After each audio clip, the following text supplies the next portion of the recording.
नमस्कार प्रिय विद्यार्थियों, आपके अपने YouTube चैनल हिंदी विद पुखराज पर आपका तहे दिल से हार्दिक स्वागत और अभिनंदन।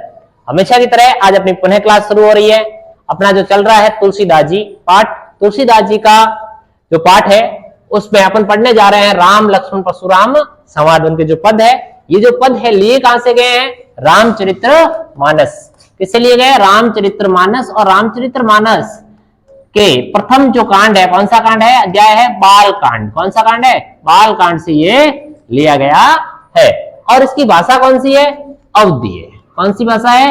अवधी भाषा है, ये ध्यान रखना है। साथ ही अपन ने पढ़ा था पिछली क्लास में कि इस होता ये है कि जब सीता जी का स्वयंवर होता है और उस समय जो धनुष टूट जाता है और उस समय रामचंद्र जी और लक्ष्मण वहां खड़े रहते हैं और परशुराम जी क्रोधित होकर आते हैं, उस समय उनके बीच में जो संवाद होता है, बातचीत होती है, उसके बारे में वर्णन किया गया है। कहा है कि नाथ संबुधन भज निहारा होई कोई एक दास, तुम्हारा आयुष कहो कहो किन मोही, सुनी ऋषाई बोले मुनि कोही। अब देखो रामचंद्र जी ने परशुराम जी से कहा, हे नाथ बोलिए। जब उन्होंने देखा, बोलिए क्या हुआ? नाथ संबुधन भज निहारा होई कोई एक दास तुम्हारा। यानी जब परशुराम जी ने क्रोधित होकर वहां आकर बोला कि हे रामचंद्र जी ये धनुष किसने तोड़ा है, जब वापिस रामचंद्र जी ने जो उत्तर दिया उसका हे नाथ, नाथ किसके लिए आया यहाँ पर? परशुराम जी के लिए आया। कहा हे परशुराम जी, शंभु धनुष, शंभु धनुष बोले शिव का धनुष, शंभु धनुष का अर्थ है शिव का धनुष। भंज निहारा शिव धनुष, और ये जो भंज निहारा, भंज निहारा करता है तोड़ना, यानी जिसने भी हे नाथ यानी हे परशुराम जी, शिव धनुष जिसने भी तोड़ा है आपका कोई वो दास ही होगा। आयुष कहे कहिए किन मोई, बताइए क्या आदेश है? आप मुझसे कहिए इस धनुष के बारे में आपका क्या आदेश है? आयुष मतलब आगे है। सुनी ऋषाई बोले मुनि कोई। जब ये सुना भगवान रामचंद्र जी ने, जब परशुराम जी कहा कि बोलिए क्या आदेश है, तब ऋषाई मतलब क्रोध होकर, बहुत ही क्रोधित मुनि बोले। क्या बोले? कि सेवकु सो जो करे सेवकाई। सेवकु मतलब जो सेवक होता है या सेवा करने का भाव रखता है, वो व्यक्ति क्या करता है? सेवकाई करता है, यानी सेवा करता है। अरि करनी करे लड़ाई, ये तो दुश्मनों का काम है। ये किसका है? अरि का मतलब है दुश्मन। करनी, ये तो दुश्मनों की करनी है। करे लड़ाई, और इस प्रकार से धनुष तोड़ के वो क्या करता है? लड़ाई करता है। सुनो राम जय शिव धनुना। परशुराम जी कहते हैं, हे सुनो रामचंद्र जी, जिसने भी शिव धनु यानी शिव धनुष को तोड़ा मतलब तोड़ा है, वो कैसा है? सहस्त्र बाहु सम सो रिपु है मोरा। सहस्त्र बाहु एक राजा था जिसकी 1000 भुजाएं थी और उसको फरसे से परशुराम जी ने काट दिया था। तो परशुराम जी ने कहा कि वो जिसने भी ये धनुष तोड़ा है वो मेरे किसके समान है? सहस्त्र बाहु के समान मेरा क्या है? रिपु है। रिपु मतलब दुश्मन है। क्या है? दुश्मन है। सो बिलगाहु बिहाई समाजा, नहीं तो मारे जही सब राजा। अब क्या कहा कि वहां पर स्वयंवर में सभी राजकुमार आए हुए थे, उन्होंने कहा कि जिसने भी धनुष तोड़ा है वो इन बिलगाहु मतलब अलग हो जाए, बिहाई समाज, सब जो राजकुमार और राजा लोग बैठे थे उनसे क्या हो जाए? परशुराम जी का अलग हो जाए, नहीं तो क्या हो जाएगा? सबके सब राजाओं को मैं क्या कर दूंगा? मार दूंगा। सभी राजाओं को क्या कर दूंगा? मार दूंगा, अन्यथा वो राजा जिसने भी धनुष तोड़ा वो क्या हो जाए? अलग हो जाए। सुनी मुनि वचन लखन मुस्काने। जब इस प्रकार के अतिशयोक्ति भरे वचन सुने तो लखन मन ही मन, लखन मतलब लक्ष्मण जी, लखन का मतलब क्या है यहाँ पर? लक्ष्मण जी। लक्ष्मण जी मन ही मन क्या हुए? मुस्काए।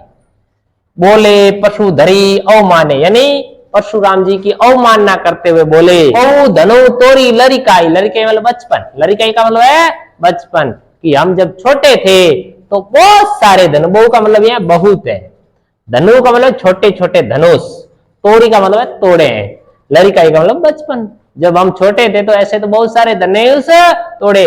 कबू असीरीस किनी गोसाई। गोसाई शब्द किसके लिए आया है? परशुराम जी के लिए। हे परशुराम जी, हमने तो जब छोटे थे तो बहुत सारे धनुष तोड़े, आपने इतना कभी क्रोध नहीं किया है। कबू न सीरीस किनी गोसाई, यही धनु पर ममता की। अब और चिढ़ाने के लिए लक्ष्मण जी ने, क्योंकि ये राम लक्ष्मण परशुराम संवाद है और जिसमें लक्ष्मण जी क्या करते हैं? व्यंग्य बाणों से परशुराम जी को चिढ़ाने का काम करते हैं, उनकी जो क्रोध है उसको बढ़ाने का काम कर रहे हैं। तो वो कह रहे हैं लक्ष्मण जी किसको, परशुराम जी क्या कह रहे हैं, यही धनु ममता की हेतु सुनी रिसाई बोले भृग कुल केतु। बोला कि परशुराम जी इतनी इस धनुष से आपकी क्या ममता है, इस धनुष से इतना प्रेम क्यों है कि हमने बहुत सारे धनुष तोड़े, उस समय तो आपने क्रोध नहीं किया, लेकिन इस धनुष से आपका लगता है बहुत ज्यादा प्रेम है। सुनी रिसाई कहे भृग कुल केतु, जब ये सुना तो क्रोध से भृग कुल केतु, भृग है ना, भृगी वंश के राजा माने जाते हैं परशुराम जी। ब्राह्मणों का एक वंश होता है भृग वंश, उसके राजा, उस कुल मतलब वंश, केतु मतलब ध्वजा, भृग वंश की ध्वजा कौन, परशुराम जी। कौन, परशुराम जी अपने क्रोध को रोकते हुए बोले रे नृप बालक, नृप का मतलब होता है राजकुमार, बालक, ये राजकुमार, राजकुमार किसके लिए आया यहाँ पर, लक्ष्मण जी के लिए आया है। किसके लिए आया है, नृप बालक किसके लिए आया है, लक्ष्मण के लिए। हे नृप बालक काल बस बोलत तो ही न संभार, इस समय तू काल के वश में, किसके वश में है, काल के वश में है, यानी तू मृत्यु के बिल्कुल नजदीक आया हुआ है, इसलिए तू क्या नहीं कर रहा है, संभाल कर बोल नहीं रहा है, क्योंकि तुझे धनु सम त्रिपुरार, तू धनु विदित सकल संसार, इसलिए तू क्या कर रहा है कि इस छोटी छोटी धनुषों को क्या मान रहा है, तीन लोकों के मालिक कौन, भगवान शिव के धनुष के बराबर क्या कर रहा है, उसकी तुलना कर रहा है। और जिसको पूरा संसार क्या करता है, विदित सकल संसार, यानी जिसको पूरा संसार क्या करता है, जानता है। तो इस प्रकार से सबसे पहले जब परशुराम जी ने आकर पूछा तो उसका उत्तर जवाब किसने दिया, रामचंद्र जी ने दिया, और यहाँ पर परशुराम जी को नाथ कहा गया। क्या कहा गया है, नाथ। और फिर जब उन्होंने उसको सहस्त्र बाहु के समान अपना क्या मना बताया, दुश्मन बताया, जिसने भी धनुष तोड़ा है। और फिर ये भृगकुल केतु शब्द और गोसाई, ये तीनों शब्द परशुराम जी के लिए आए हैं। नरक बालक यहाँ लक्ष्मण जी के लिए शब्द है। नरक बालक का अर्थ होता है राजकुमार। यहाँ सम है तो यहाँ पर उपमा अलंकार की भी तुलना हम कर सकते हैं। इस प्रकार ये जो पहला पद है इसमें संवादात्मक शैली है, आपस में बातचीत हो रही है लक्ष्मण राम और परशुराम जी के बीच में। और भी इसमें जो भी ये अपने अलंकार वगैरह है इसको हम अलग से वीडियो जाएगी उसमें आप देखेंगे।